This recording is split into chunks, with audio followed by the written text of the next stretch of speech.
Bonjour mes chers amis, ce matin on va faire une petite interruption sur le livre de Michelet puisque ce matin nous sommes le 17 Tammuz, donc ce jeûne.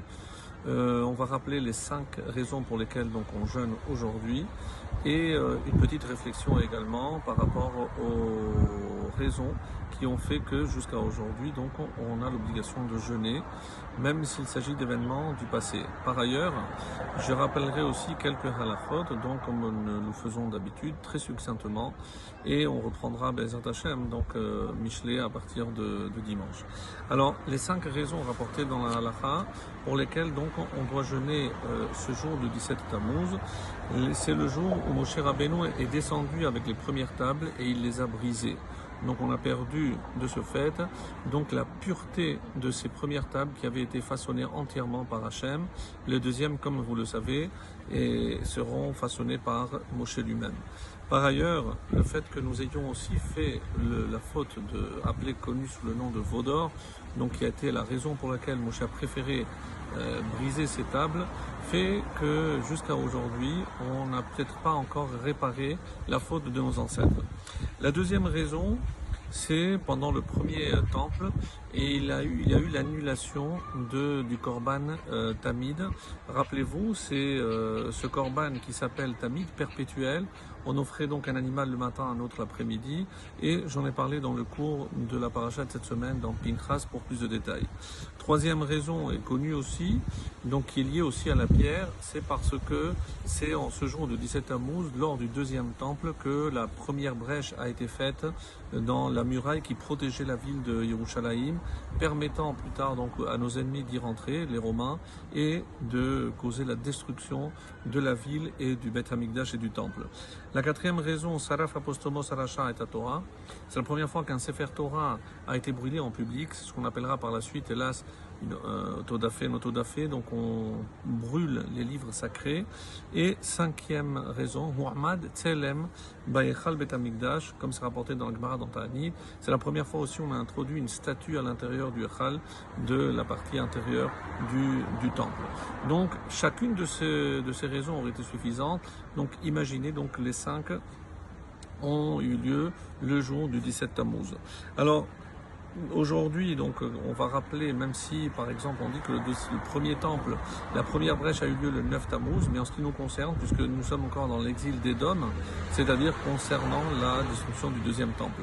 Alors, qu'est-ce qu'il faut retenir? C'est que nous rentrons dans ce qu'on appelle une période de din, de justice, une période où il n'est pas bon de prendre des risques, et c'est la raison pour laquelle, indépendamment de la halakha, de ce qui sera permis ou interdit, nous savons déjà, et malheureusement on le voit dans le monde, qu'il y a déjà une mesure de rigueur avec cette épidémie qui n'a pas encore reculé comme nous l'aurions voulu.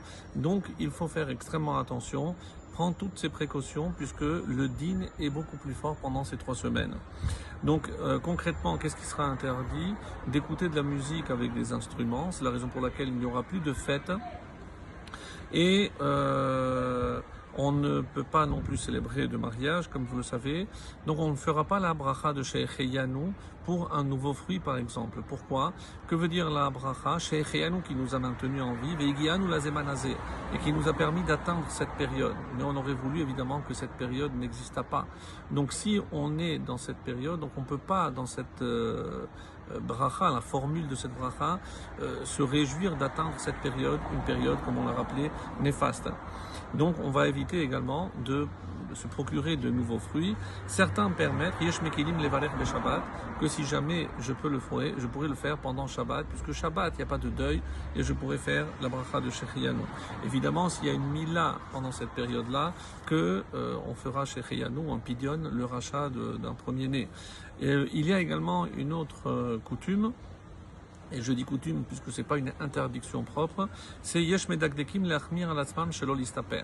Donc il y en a qui sont scrupuleux de ne pas se couper les cheveux pendant les 3 semaines, et c'était le cas par exemple du Hari Hakadosh.